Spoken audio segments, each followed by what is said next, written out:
In this video, I'm going to show you how to fix mfc140u.dll missing error.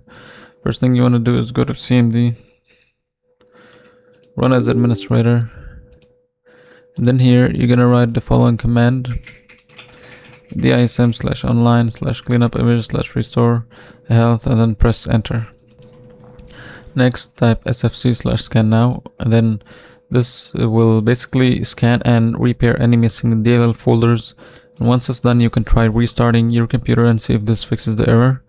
If it doesn't, then go here to Windows, go here to Chrome, and then type the name of the missing DLL folder. So I'm just gonna paste it here, and then type download, press enter. So go here, and here what you need to do is download the folder according to your computer. So if your computer is a 64-bit computer, download this one and this one. If your computer is 32-bit, then only download this one. So I will download, my computer is 64-bit, I'll download both files. This one is done, and then this one, and then this one is done. So you can close this down. Now go to your downloads. So here I recommend that you also label them. So I'm just gonna label this one.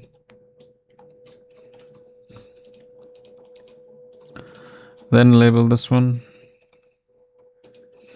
So extract it.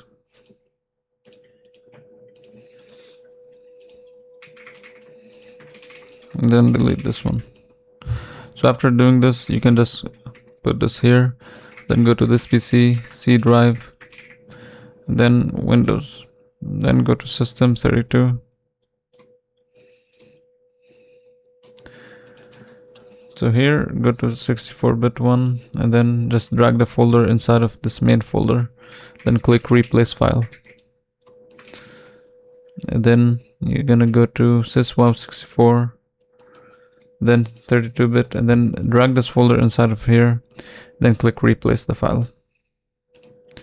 So once you have done this, by the way, if you're using a 32-bit computer, then you just need to drag the 32-bit inside of the System 32, and that's it. So you can try restarting your computer and checking if this fixes the error. If it doesn't, then you can go back here again, and then type Visual C++ redistributable download.